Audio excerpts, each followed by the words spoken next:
Yo, what's up, people? What's up, people? We are live again. Welcome back to another live on my channel. I am Jay of J Highsmith Productions.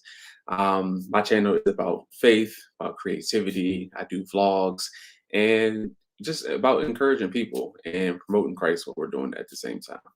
So, um, just to get right to it, I feel like or I know for a fact that God speaks to people in different ways.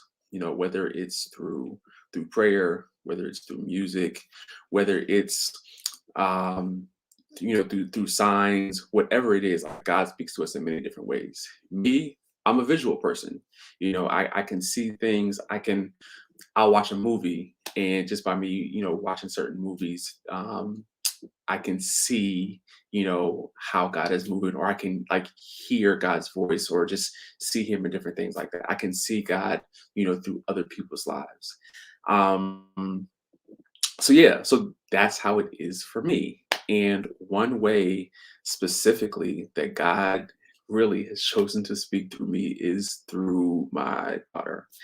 Baby girl she's not even 2 yet, but she's definitely a special one. She's definitely a special one. She keeps my hands full. And again, God just, speaks through her oftentimes. Um, so that's that. Um, oh, and for those of you who are here, just go ahead and drop a comment. Just say, hey, what's up? I appreciate y'all for being here. Thank you for tuning in on tonight. I'm gonna use the old pastor cliche and say I won't be before you long, um, but I won't be before you long. So that being said, the well, before we get into it, what you can do is follow me on Instagram at J Productions. If you'd like to, follow my business page. If you'd like to follow my family stuff and what I do, you can follow me at We Are the Highsmiths. As well as you can also catch me on TikTok. I post a lot of stuff. Well, I don't post a lot of stuff, honestly, but I post stuff on there for, some family stuff, my daughter, but also some encouraging stuff on there too. So they're on TikTok and they're again on Instagram. So, hi, hey, Mimi, appreciate you for tuning in. Um, so again, getting to the point, 10 ways that or 10 ways that God speaks to me through my daughter. And the very first way that God speaks to me through my daughter is through distractions. And what do I mean by distractions? One, this little girl gets distracted so easily, so easily. I can hear her, or excuse me, I'll be calling her, I'll be telling her to do something, and then she'll start to do it, but then she'll get distracted and just go ahead and start doing something else. I'm like, baby, like, no, like, here, I'm calling you, I need you to come here. And again, she just goes off and does her own thing, or sometimes she'll stop and then she'll come towards me. But again, she just gets distracted really easily.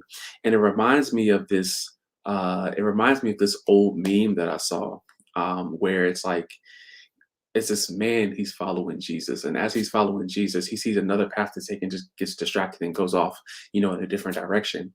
And it's like oftentimes, so many, not oftentimes, so many times, but oftentimes God is calling us to do something.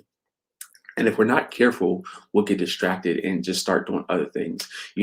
God might be calling us to write a book, but we get distracted and start doing X, Y, Z. We might be called to be just doing our work on a particular day, but we get distracted by TikTok, by Facebook, by Instagram, or God, might be calling us to just be secluded in a certain season, but we find ourselves, hanging out all the time or doing different things that keep taking away our time from spending time with God. So it just it's funny how we can be distracted so easily and lose our focus with God, but God is such a patient God that he'll be patient. For he'll wait to get our attention back. And again, it's the same thing with my daughter. It's like I don't get upset, I don't get frustrated with her. It's just like, okay, let me just be patient. Let me just be patient. Let me just wait for her, to do whatever it is that she's doing. Do I want her in that very moment? Yes. but I'm also understanding that, she's young, she'll get distracted easily. Let me just be patient with her. Um, what's up, Maurice? Appreciate you for tuning in. Hey, Mama, thanks for coming through. Number two, and this kind of goes along with number one. She hears my voice even if she doesn't always respond. So I will be calling her. I will be not shouting her name, but I will be calling her. And I know for a fact that she hears me 100%. But what does she do? She will continue to keep doing whatever it was that she was doing, and she will not pay me no mind at all. And I'm just like, Jordan, Jordan, Jordan, Jordan. And she's still like, whatever, I'm gonna just keep doing my own thing. But again, like, how often is it that we know for a fact that we hear God's voice? Like, we hear his voice very clearly, but we still don't pay him any mind. It's like we could be doing something and, and feel conviction set in, or we could feel something and we know we hear his voice, but it's like, man, I just don't feel like doing that right now. He might be talking to us and telling us to read the Bible, and we're like, I just don't feel like reading. He might be telling us to pray, and we just feel like, I don't feel like praying, but it's like God, um, he's speaking to us. We hear his voice, but again, it's like we're being disobedient because in that moment we just don't feel like doing whatever it is that he wants us to do. Um, Number three, she always wants me in the room, but doesn't always acknowledge my presence. There are times where I'm not even in the same room as her, and she will continue to shout, "Daddy, Daddy, Daddy, Daddy, Daddy," and keep yelling it over and over and over. And then as soon as I get in the room, it's like she wants nothing to do with me, right? But then, again, it's like the same thing with God. It's like we'll continue to call for God, we'll continue to cry out for God, but then as soon as we're in the presence of him, it's like then we stop, then we get distracted again, then we start doing something else. It's like, okay, I got what I wanted as far as your presence here, but I'm not taking full advantage of you being here. I'm not taking full advantage of having you in the same room with me. And again, she is she's the same way. I love her so much, because she'll call my name until I get in that room, and then will say nothing, won't want nothing to do with me, but let me leave the room and she'll start shouting my name again. It's, again, with God, it's the same way. We'll want God in the room, but once he gets there, it's like, okay, I feel his presence. I feel better now. I feel his presence. Now I can do something else, but I'm not actually engaging with him. I'm not actually acknowledging him. Number four, unseen dangers. There are so many different times when my daughter is doing something that she has no business doing because, again, she's distracted, or she hears my voice, but she's not listening. You know, um, whether it's jumping on the couch, or jumping on the bed, or, running, through the house, and she doesn't see the cabinet there, or she doesn't see the sharp, piece of the wall. Like, she's not paying attention, and it's like I can see all these dangers that she is so oblivious to because she's so fearless and she's just like so happy go lucky and whatever, and there have been several times when I have been able to help her and save her from that unseen danger. As well as there are some times where I wasn't able to make it there in time. And again, translating that to God, like, there are so many different unseen dangers that we just do not see because of our own carelessness, our own happy-go-lucky, just, I'm in my zone. I'm not thinking about anything else, but God protects us from the dangers seen and unseen. And there are some times where things do happen to us. And it's not that God couldn't have stopped it, or it's just sometimes he allows us to go through things just to see, that he's always with us, or he allows us to go through things just to see, well, maybe you shouldn't have done that. Maybe you should have listened to that voice that was trying to tell you not to do it. You know, um, Again, it's just God is just so interesting with how he does things. It reminds me of a meme that I saw years ago, I guess back before memes were memes, but a meme years ago where this man was standing and he got hit by a rock, and behind him was Jesus with his arm. with his arm stretched out. And he's like, ow. He's like, Jesus, you let that rock hit me. And then the next image shows Jesus with his arm stretched out. And you see all these rocks that hit Jesus, but never hit the guy. And he's like, oh, Jesus is like, oh, I'm sorry. Did I miss one? And then again, it just goes to show you that, God is always protecting us. He's always protecting us from battles, from dangers that we just don't see. He's protecting us from people that we don't see. He's protecting us from car accidents that we don't see. He's protecting us, from many dangers. Have you ever thought about how maybe you rode and how you might be a little bit late on this running this morning and you get frustrated because you're running late, but maybe God was protecting you from an accident. Maybe God was protecting you from a drunk driver, or how this person suddenly cut you off or they did something to hurt your feelings, but maybe God was really protecting you from that person. And that's why he had to allow that to happen. So we can't always look at it like, woe is me, or I'm so frustrated, I'm so upset. Like, look at the bigger picture. Maybe God is really just protecting you from something. um Turn this into a book or something. I might have to do that. I might have to do that. um Number 5. Okay, my daughter is very messy. She loves to make a mess, and though she has gotten much better at cleaning her messes, she still can make a huge mess. But then when it's time to clean it up, she wants me to help her clean it up, and sometimes I end up cleaning more of the mess than she does, and sometimes I end up cleaning up all the mess. And again, it's the same way with us. We can make a mess of our life. We can make terrible decisions. We can, make terrible decisions with the wrong people, terrible decisions as far as finances, terrible decisions as far as, diet, the places we go, the things we do. And then when we find ourselves in a situation that could have been prevented, it's like, dear God, like, please, God, please help me. Please get me out of this situation. Please clean up my life, please, whatever. It's like we need God's help in order to clean up our life, and then in the end, it ends up being God seems to be doing more of the work than we are. Because it's like we get into a situation, and this isn't everybody, but a lot of times we get ourselves into a situation and we want God to clean up the mess, and we don't want to have to do the work, to clean up the mess. It's like if I spill a bucket of water on the floor, and then calling out to my dad, be like, hey, dad, can you clean up this water for me?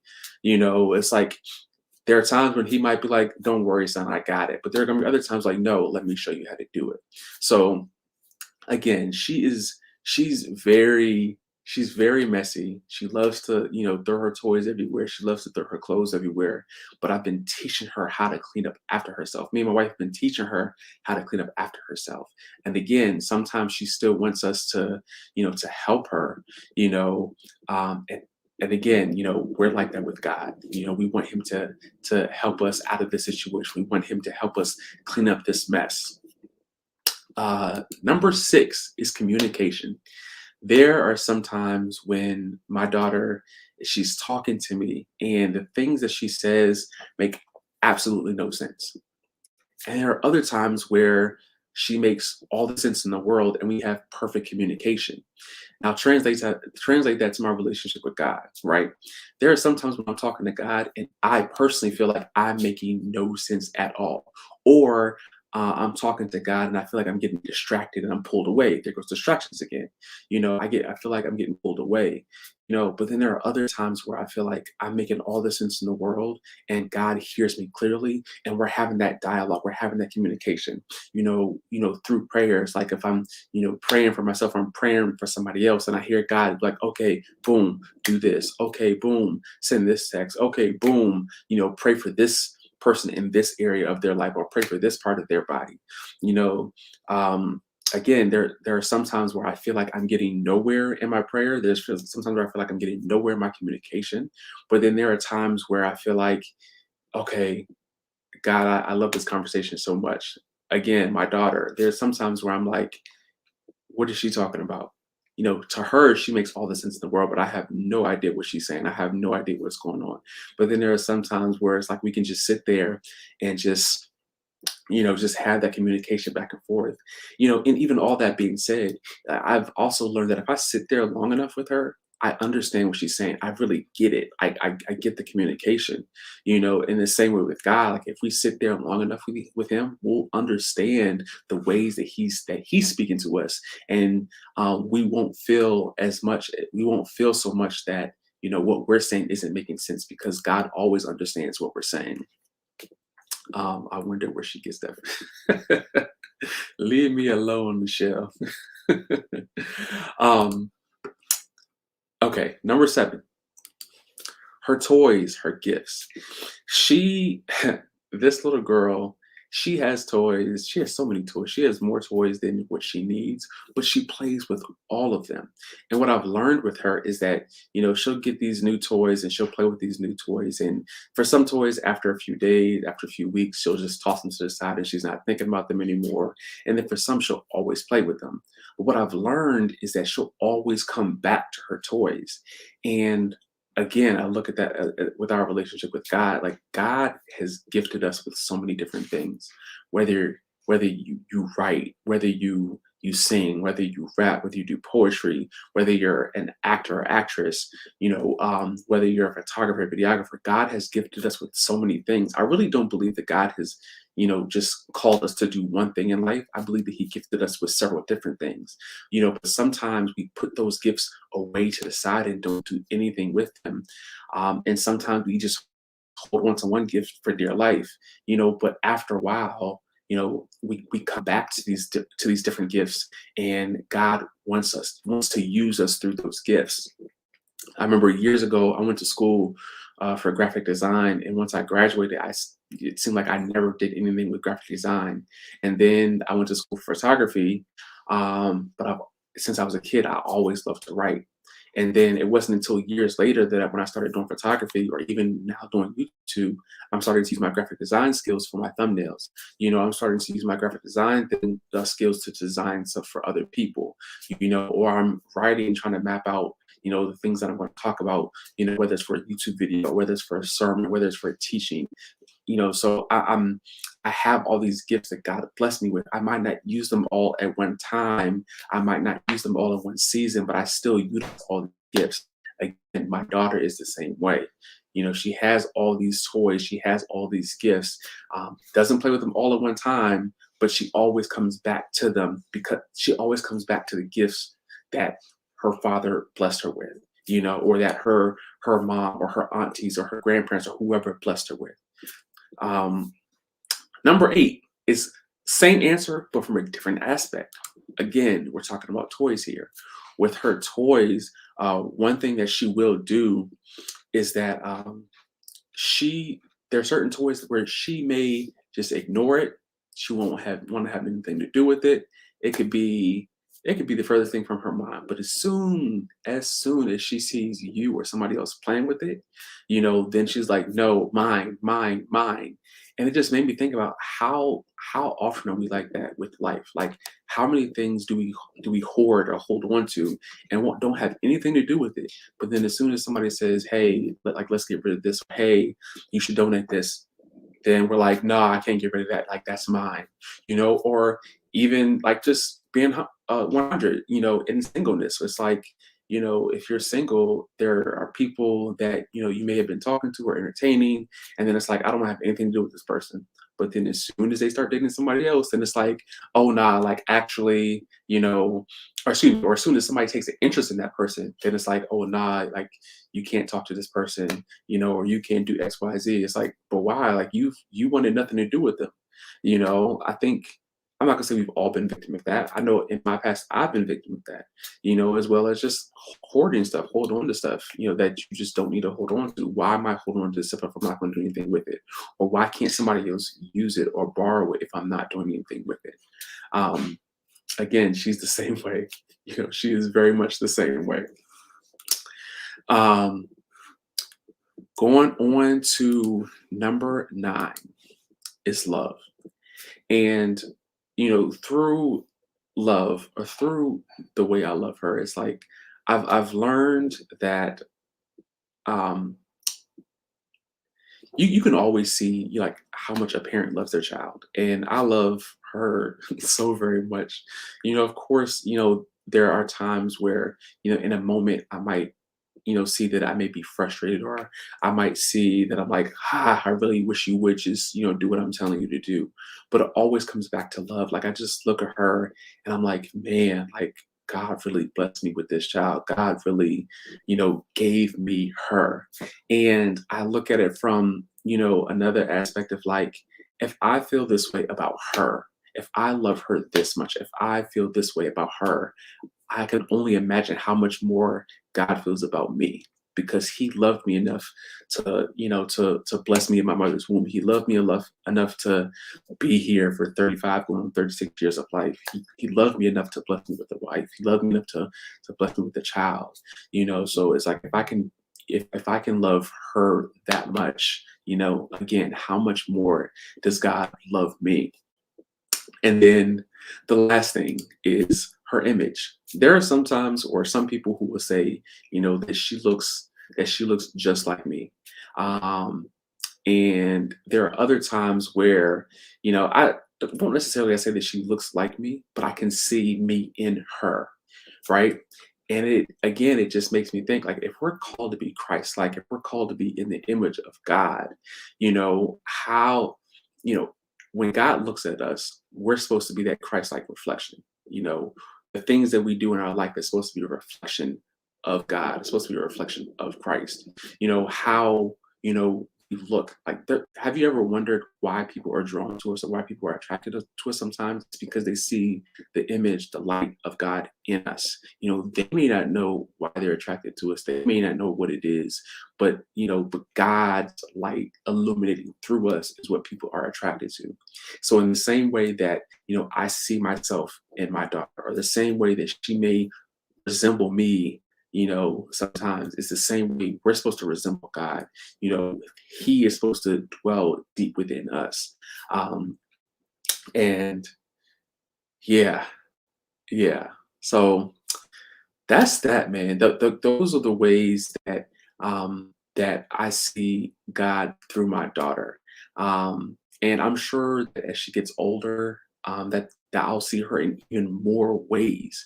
Again, it's so amazing. It's so awesome how God moves or speaks, to or through each of us. He may not speak to you the same way that he speaks to me, but the important thing is that he's speaking. But are we listening? Are we really listening to what he's saying? If he speaks to you a different way, just drop it in the comments. Like, tell me how he speaks to you. I would love to know. I love how he speaks to me. I love how he speaks to me, through her. And of course, he speaks to me through other people as well. He speaks to me through my wife. He speaks to me through my family. He speaks to me through my experiences. And again, like I mentioned before, he speaks to me through movies or TV shows. I'll see him. But I love the way that that I hear from God. I love the way that I see from God, and communicate, with him, um, and the way he communicates through me. So um, that's all I have tonight.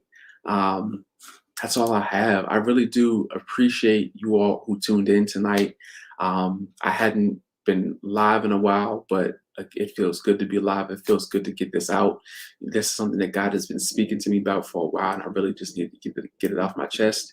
So again, thank you for tuning in. Thank you for catching it live. If you haven't already, make sure you hit that like button. Make sure you subscribe to my channel, and make sure you hit that bell to stay notified. Amen. He's speaking to me now. Thanks for allowing God to use. Well, amen, brother. Oh, that's my sister. Oh, amen, my sister.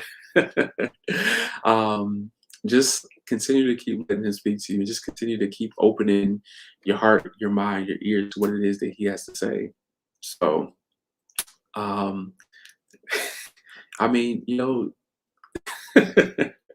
it's all love, baby. It's all love. But again, I appreciate y'all, and I will holler at y'all later. Love y'all. Good night.